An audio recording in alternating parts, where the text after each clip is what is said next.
The customary scent of smoke, diesel and sweat that typically filled Fire Station 12, located in the bustling heart of Seattle, was abruptly overpowered by a thin, desperate sound. It wasn't the fire alarm, but the muted, frantic crying of a child. Michael Brown, a man in his late 30s with a neatly trimmed beard and broad shoulders, honed by a decade of rescue work, was finishing his morning shift when the sound drew him toward the apparatus bay. An instinct deeper than his professional training, an instinct he stubbornly tried to ignore, compelled him to investigate. Huddled behind the massive fire engine, a girl of about 5 was sobbing, her knees hugged to her chest and her face buried in her arms. Her school uniform was rumpled, and she tightly clutched a worn teddy bear she called Mr. Patches. Michael approached slowly, his heavy boots sounding muffled on the concrete floor. He modulated his voice, which usually carried firm authority in crises, into a soft, calming whisper designed to soothe a child's terror. "Hey there, champ. What's wrong? Are you lost?" The girl lifted her head, and the stark panic in her clear blue eyes hit Michael like a physical blow. Her fear was intense, yet amidst the tears a familiar line in her jaw and the shape of her nose triggered a deep, almost buried memory in Michael. He managed to get her name, Lila. Between shaky sobs, Lila explained that her mother had stepped into the restroom at the coffee shop across from the station, but hadn't returned. So Lila had rushed across the street, thinking she might see her at the big red gate. Michael's initial relief at having a starting point was quickly replaced by a wave of apprehension. He was reaching for his radio to contact the police and initiate the missing child protocol when a black, pristine luxury SUV screeched to a halt at the station entrance. 2 figures emerged hastily, a tall, elegant man with graying temples and a woman whose long, wavy brown hair and rigid posture made Michael's world spin. Jennifer Miller. Her name echoed in his mind like a cracked bell. The woman he had loved, abandoned, and never truly forgotten. Time seemed to have paused the 8 years that lay between them. Her face was more defined, framed by a cold, hardened resolve that the idealistic college student he once knew lacked. But her eyes, those hazel eyes that had once sparkled with youthful warmth, now met his with a toxic blend of profound relief at finding her daughter and chilling hatred upon recognizing him. Cuddled in Michael's arms, Lila was the silent, undeniable proof of the cruel twist of fate that had thrown them back together. That moment of reunion was an explosion in Michael's chest. 8 years. 8 years since he'd walked away, terrified by the strength of her love and the gravity of a future that he, as a young firefighter with an uncertain career, feared he couldn't financially sustain. 8 years she had spent rebuilding herself, channeling the pain of rejection into fierce determination. The humiliation of being traded for a lifestyle he couldn't provide had become the unyielding shield she now wore. She was no longer the dreamy architecture student. The aura around her was one of sharp competence and undeniable professional success. The man beside her, Robert Williams, with his designer suit and worried fatherly demeanor, was the embodiment of the stability Michael had failed to offer. But Jennifer's eyes were locked on his, the intensity of the unspoken emotion suffocating the air between them. He saw confusion, rage, and finally, the paralyzing shock of finding the man who had shattered her past kneeling next to her child. Michael slowly rose, the imposing height and physique of the firefighter, contrasting sharply with the vulnerability of the shame-faced man beneath the uniform. Robert Williams's gratitude for the rescue was the first sound to break the loaded silence. "Thank you, oh my God, thank you so much." She wandered off from the coffee shop, and for a terrifying minute, I thought she was gone. Jennifer ignored Mr. Williams, her thin lips barely moving as she challenged Michael with a low, cutting voice. "What are you doing with her? Where did you find her?" The tone was accusatory, weighted with all the resentment she had nursed. Michael forced himself to maintain professional composure, his years of emotional control in high-stakes situations serving as a lifeline. She was hiding behind the engine, upset. "I'm Michael from the battalion. I just calmed her down and was about to take her to the front desk." His voice was steady, a stark contrast to the churning storm of guilt and longing inside him. He stepped back, allowing Robert to embrace the girl who clung to his neck with the pure relief of a child. It was during this moment of initial relief that the unexpected struck again. A dry, rattling sound escaped Lila's chest. She began to cough, a hacking, desperate fit that caused her small body to stiffen in Robert's arms. Her lips, previously red from crying, started to take on a blue tinge, an alarming sign that Michael, an elite emergency medical technician, EMT, recognized instantly. "She can't breathe!" Robert shouted, panic overtaking his features. "Her inhaler! Jennifer, where is her inhaler?" Jennifer, who had been frozen in rage, frantically rummaged through her designer handbag with trembling hands, the mask of cool detachment crumbling under the terror of watching her daughter suffocate. But Michael was already moving, the medical crisis overriding the personal drama. Internal chaos gave way to the absolute focus of an emergency professional. "On the ground now, on her back," he commanded Robert, with an unquestionable authority that forced the man's compliance. "It's a severe asthma attack. The inhaler won't be enough if we don't act fast." Michael dropped to his knees, his uniform pants hitting the course station floor. He quickly unzipped Lila's coat, checking her pulse, rapid and weak. The wheezing from the girl's breathing was now loud and clear, indicating her airways were rapidly closing. "I can't find it. I lost it," Jennifer cried, dumping the contents of her purse onto the floor. "We don't have time." Michael's voice was sharp like shattered glass. "Jennifer, hold her head steady," he ordered, using her first name for the first time in years, and the sound was unsettlingly intimate. He initiated an emergency maneuver, applying precise pressure to specific points on the girl's chest and diaphragm, a technique learned in an advanced life support course. He spoke to Lila continuously. Calm, encouraging words meant as much for the girl as for maintaining his own concentration. For Robert, the world narrowed down to that small circle of crisis and efficiency on the fire station floor. He saw his stepdaughter's face losing color, and above her the concentrated face of Michael, the man he had dismissed as Jennifer's failed project, now fighting desperately for the child's life. Within moments, Michael's crew, alerted by a fellow firefighter, arrived on the run. "Ambulance en route, Captain," one of them yelled. "She needs oxygen and an IV bronchodilator immediately. St. Jude's Hospital is the nearest with a full pediatric ICU," Michael instructed, his eyes never leaving Lila. He wasn't just a firefighter, he was a highly skilled EMT. When the paramedics arrived, Michael didn't hesitate. "I'm going with them. I'm the primary care provider. I'll transmit the vitals en route." His statement wasn't a request, but an order. Jennifer, in shock and fear, tried to interject. "No, we're her parents. You've done enough." Michael locked eyes with her, the fire in his own eyes a mix of controlled rage and absolute determination to save Lila. "Your daughter is in critical condition. She requires continuous medical monitoring by a professional until we reach the hospital. You ride in Mr. Williams's car and meet us there. You either focus on your role or waste precious time arguing. The choice is yours." The harshness in his voice silenced Jennifer. Robert, recognizing Michael's vital competence, made the decision for her. "Go, Michael. Please, go with her." Michael climbed into the ambulance, holding Lila's small, cold hand while relaying the girl's vitals to the crew. Amidst the adrenaline, a painful thought struck him with the force of a punch.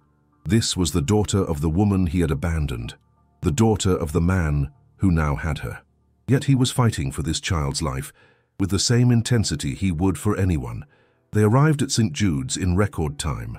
Michael led the way into the emergency room, flawlessly handing off the case to the attending team. "Girl, 5 years old, acute refractory asthma attack, saturation at 84% on oxygen, first steroid dose administered. We need a central line and PEDS ICU now." It was then that a senior physician, Dr. Susan Garcia, approached. "Captain Brown, I wasn't expecting you on shift." "Good work. You saved crucial time."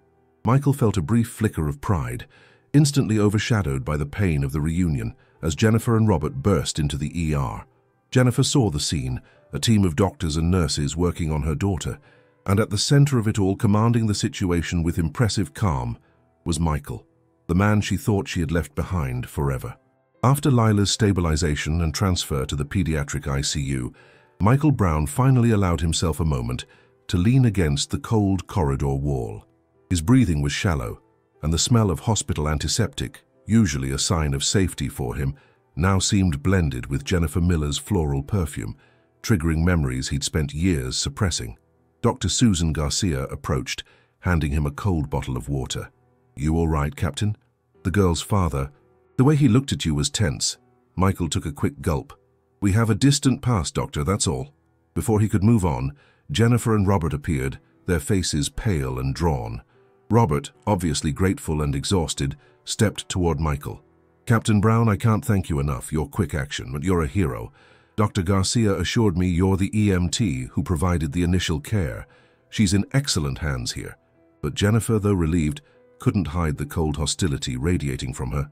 "You're an EMT?" she asked, her voice tinged with skepticism. 8 years ago, Michael was merely an aspiring firefighter, an idealistic young man without the financial security she now upheld. "Yes, Ms. Miller. And I'm the captain of my battalion," Michael replied, the formality of his tone serving as a barrier. "It's not enough. I'm not comfortable with your continued involvement. We have a history, and I demand that another professional take over her care. I want someone impartial." Jennifer's statement cut the air, a calculated blow meant to undermine his credibility and diminish his success. Robert's arrogant smirk confirmed he was backing her, seeing Michael only as an inconvenient ghost. Michael felt the old sting of injustice reignite, yet his professionalism won out. "I only did my job, Ms. Miller. My focus is Lila's health, nothing else. The past is dead and buried." Flashback. 8 years ago, Jennifer, then in her early 20s, was in her final year of architecture school. Michael was her first love, a firefighter in training who captivated her with his passion for life and his commitment to helping others. Their romance was intense. He took her to the top of Mount Rainier to watch the sunrise, and she inspired him with her sustainable design projects. She felt secure with him, loved completely. But Michael's fear of not being able to provide the lifestyle he thought she deserved, and the doubts planted by her older, wealthier friend Robert, who had always coveted her, began to take root. Robert approached her, accusing Michael of immaturity, hidden debt, and being a risk to her promising career. Michael, insecure and cowardly, was brutal. He confronted her, accusing her of being a gold digger only after his future stability, and cast her aside, crushing her dreams. He walked away, completely unaware she was pregnant with their child. Back in the present, Jennifer's accusation lingered, stirring deep guilt in Michael. He watched her walk away with Robert, who guided her to the waiting area. In that moment, Jennifer didn't see him as a hero, only as the architect of her pain. The following days settled into a strangely intimate routine. Lila recovered quickly, moved from the PICU to a private room. Michael, by professional duty and the insistence of Dr. Susan Garcia, who trusted him fully, made daily visits. Robert became a constant presence, hovering possessively by Lila's bedside in an attempt to project the image of a devoted father, while Jennifer alternated between work and the hospital, always maintaining a cool hostility toward Michael. Lila, with a child's resilience, developed an immediate fondness for Michael, the strong man with the red truck. "Captain Michael, tell me a story about rescuing a kitten," she would ask, her blue eyes sparkling. Michael would comply, translating his technical vocabulary into tales of adventure and courage, and the pure joy on Lila's face was a salve to his guilt. Robert observed these interactions, and Lila's growing trust in Michael began to crack the poor, failed ex-boyfriend narrative he tried to maintain. He saw Michael's passion for his profession, his genuine affection for Lila, and the competence with which he managed the situation. Jennifer's posture was different. She avoided eye contact, but Michael felt the weight of her gaze on every interaction. The silence between them was heavy, filled with the tension of 8 years of hurt and unspoken words. One night, Michael found her alone in the hospital's break room. He was off duty, but had returned to drop off a drawing Lila had made for him. The silence in the small room was deafening. "You don't need to make these visits. I can get the all clear from Dr. Garcia," Jennifer said, deliberately not looking at him. "I know," he replied, pouring himself a terrible cup of coffee. "I come for her. She's an amazing patient. And also because I heard you're a renowned architect now. Your projects are all over the city." The acknowledgement of her success, something he had once doubted she would achieve, made her lower her guard slightly. "I had to be. Life doesn't wait." The phrase was a subtle jab, a reminder that she had risen on her own. "I'm sorry, Jennifer," he whispered, his voice rough. "I'm sorry for everything I said and did." She finally looked at him, and Michael saw the old pain in her eyes. "Your apology is 8 years too late, Michael, and what you did, it cost me dearly. It's not about money or career, it's about trust." Despite Jennifer's coldness, the superficial conversations continued. diluted by their mutual concern for Lila. They discussed medication, the at-home care plan, and the girl's allergies. The forced partnership during the crisis began to forge a new kind of intimacy, one devoid of romance, but rooted in mutual respect for the passion they both showed in their respective fields. Michael saw the dedicated mother, the brilliant professional she had become. Jennifer saw the courageous, selfless man who risked his life for strangers, the same man whose integrity she had once loved. Yet for Michael, every moment was torture. He was deeply drawn to the woman she had become, and every feature on Lila's face was a stark reminder of the child he never knew he had and whom she had raised alone. The tension peaked on the night Lila was discharged. Michael, off duty, made a point of stopping by to say goodbye, finding Jennifer and Robert in the lobby waiting for their car. Robert, with a superior air, said, "Thanks for your service, Captain. Your help was a reminder of the value of public service. Now we can move on."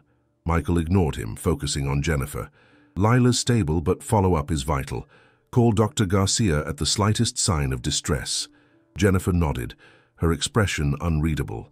As they stepped outside, a sudden, heavy autumn rainstorm swept over Seattle, turning the street into a torrent. Robert's driver was delayed. Michael offered a ride, and they crowded into the back seat of his old SUV, the smell of rain and worn leather isolating them. The confined space was overwhelming. Michael could feel Jennifer's warmth beside him, her perfume infiltrating his senses. The silence was heavy, charged with electricity. He looked at her. "Jennifer?" His voice was barely a whisper. She turned, their eyes meeting, and the weight of 8 years of unspoken words hung between them. He raised his hand, gently brushing a wet strand of hair from her face. The touch was instantly familiar, an electric shock. He leaned in, his face inches from hers, the world narrowing down to the sound of the rain and the frantic beat of his heart.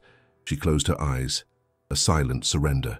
But at the last second she turned her head, her hand resting on his chest, a fragile barrier. "No, Michael, we can't, it's too late." Her rejection, not angry, but laden with profound, self-protective grief, crushed him. He realized he had pushed her to a place where she had to shield herself from him. He knew he had crossed a line, and the rest of the ride was conducted in a deafening silence. The near kiss in the car and Jennifer's subsequent rejection served as a loud warning bell for Michael. In the following days, he retreated, giving Jennifer space, but his focus shifted from guilt to genuine atonement. He understood that her distance wasn't personal, but an instinct for self-preservation. Trust wouldn't be won back with one grand gesture, but with unwavering consistency and presence, devoid of demands. While Michael wrestled with his regrets, Jennifer, in her meticulously designed life, felt the pressure mount. She tried to focus on work and new projects, but Michael's presence, Lila's adoration for him, and her growing emotional distance from Robert Williams kept her constantly on edge. Robert, a keen observer, sensed the shift and the guilt in Michael's eyes, and his possessive jealousy over Jennifer, whom he viewed as his property, pushed him to act. On a bleak, rainy day, Robert hired a private investigator. "I want you to find out everything about Michael Brown. His life, his assets, his weaknesses. Anything I can use to ensure he vanishes from Jennifer's and Lila's lives permanently." The detective, efficient and unscrupulous, accepted the assignment. While Robert's net was closing, Jennifer sought refuge with the one person who had always been her anchor, her mother. One afternoon, Jennifer and Lila visited the Seattle Japanese Garden, a peaceful sanctuary for Jennifer. Her mother, Elizabeth Jones, accompanied them. Lila, with her light brown hair and blue eyes, ran joyfully between the greenhouses of rare plants. "She has your eyes, Jennifer, but the curve of that stubborn smile, that's all him," whispered Elizabeth, watching her granddaughter. Jennifer felt the familiar ache in her heart. "Let's not talk about him, Mum. Not today." It was during this moment of forced calm that fate intervened. Michael was on an unscheduled day off, driving aimlessly, attempting to process the emotional turmoil. He took a shortcut that led past the Japanese Garden, a place he and Jennifer once frequented. He parked, thinking he'd walk for a bit, when his gaze was drawn to a scene in the distance. Jennifer, laughing, crouched beside a little girl. Michael's heart stopped. It was Lila, but beside her another girl, slightly older, perhaps 8 years old, was playing with enthusiasm. The girl turned, and as she smiled, the air left Michael's lungs.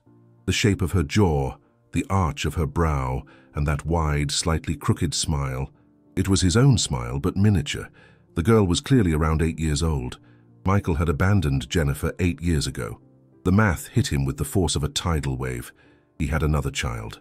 A child Jennifer had hidden from him for their entire life.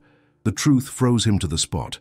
Simultaneously, a few miles away, Robert's detective sent a message to his client. A photo of Michael at the Japanese garden, and a second one, taken with a telephoto lens, of Jennifer with both girls. The message read, "The older girl, Chloe, 8 years old. No father listed on the birth certificate. The resemblance to Brown is undeniable. Full report in 1 hour." Robert, upon seeing the photo, felt a cold rage. Not only had he underestimated Michael, but Jennifer had concealed their child from him. Michael walked across the lawn, his gaze fixed on Jennifer. She saw him approaching, and the smile died on her lips. Her face went pale, and she instinctively positioned herself slightly in front of the older girl, Chloe. Her mother, Elizabeth, stood up, her face a mask of dread. "Michael, what are you doing here?" Jennifer asked, her voice thin. Michael crouched down, reaching Chloe's level. "Hello, what's your name?" he asked, his voice raw with emotion. "Chloe," the girl replied, quickly hiding behind her mother's legs. "Chloe," Michael repeated, savoring the name. He stood up, his blue eyes finally locking onto Jennifer's, filled with brutal anguish. 8 years, Jennifer? She's 8 years old?" Her silence was a crushing confession. "At home. We will talk at home." In Jennifer's living room, an elegant downtown apartment, contrasting violently with the tension, the storm finally broke. Robert was not present. "Why did you keep my daughter from me for 8 years? I had a right to know," he shouted, his voice cracking. Jennifer's composure dissolved. Fear gave way to a surge of accumulated hurt and fury. "Right. What right did you give me when you tossed me out like garbage based on Robert's accusations, calling me a gold digger? I didn't know what to do, Michael. You accused me of wanting your money, so I swore that he, or she, would never need a single cent from the man who rejected us before we were born." Tears of rage streamed down her face. "I was alone, terrified, finishing college with a baby on the way. You turned your back on me when I needed you most. I didn't hide her. I protected her from the humiliation of a father who discarded her." The raw, undeniable truth hung between them, a verdict that convicted him. Michael stumbled back, leaning against the wall. He was the culprit. He hadn't just lost the right to be a father, he had willfully forfeited it 8 years ago. He left Jennifer's apartment in a daze, the pain solidifying into a cold, focused fury aimed squarely at Robert Williams. Back at the mansion he shared with Robert, Michael immediately confronted him. Robert, holding the detective's report, was smiling smugly. "So the brave captain has a bastard child. I knew she was a gold digger," Robert sneered. Michael's calm was far more terrifying. "Did you know she was pregnant? Did you plant those lies about my finances, about my immaturity, just so I would throw her out?" Robert, realizing Michael knew everything, launched a vicious counterattack, confessing with sheer contempt. "I saved you from her. I gave you the life you wouldn't have with a poor firefighter, and now you find out she has another one from another man, or maybe yours, and you blame me." Robert's calculated lie about another man was the final straw. "Lila is my biological daughter too. I know the truth, Robert. You engineered a life, you lied to me and to her, it's over." Michael brutally terminated their business partnership, citing fraud and manipulation. Robert, stripped of his power and fortune, was unceremoniously expelled from the house and from Jennifer's life. With Robert's poisonous influence removed, Michael's focus shifted entirely to making amends. The next day he visited Jennifer at her office, not to demand anything, but to beg for forgiveness and a chance to redeem himself for the sake of the girls. "Sorry doesn't even begin to cover what I feel, but I'm not asking for me. I'm asking for Chloe and Lila. They are sisters, and they deserve to know each other, to have each other. I want to build a bridge, supervised by you, on your terms." The plea disarmed Jennifer. The image of both girls growing up as only children and often wishing for a sibling flashed in her mind. Denying them this relationship because of her own pain suddenly felt selfish. "I'll think about it," she responded, her voice barely a whisper. 2 weeks later she called. "The park near the bridge tomorrow at 10 a.m. My mother and I will be there." The meeting was fraught with tension. Michael and Jennifer sat on a bench, maintaining a respectful distance, watching the two girls. Chloe, the elder, shy but curious, and Lila, the extrovert, approached each other. "Hi, my name is Chloe. Want to play?" the older girl asked. "I'm Lila." In 5 minutes they were laughing, inseparable on the swing set, sharing a secret about a sand toy. The connection was instant, pure and undeniable. They were two halves that had finally found each other. Michael looked at Jennifer, who was crying silently, the joy of seeing her daughters together overwhelming the pain of the past. In that moment, she realized that denying this bond would no longer be protecting her daughters. It would be punishing them for the failures of the adults. That she could not do. The park meeting wasn't an isolated event. It was the prologue to a new chapter, written with the hesitant script of hope and patience. Time, which had once been an 8-year abyss, became a bridge builder. Michael understood that Jennifer's trust wouldn't be won back with one apology, but with the most valuable currency of all, consistency. He became a present, but never demanding figure. He learned that Chloe loved dinosaur books and that Lila had an astonishing talent for drawing. He fixed Jennifer's leaky faucet one Sunday morning and spent a 48-hour shift teaching the girls to ride their bikes. He didn't use his money or status, he used his time and his heart. They became a team, discussing the girls' school progress and bedtimes. The love, stifled by years of lies and fear, began to flourish again in fertile ground, nurtured by mutual respect and admiration.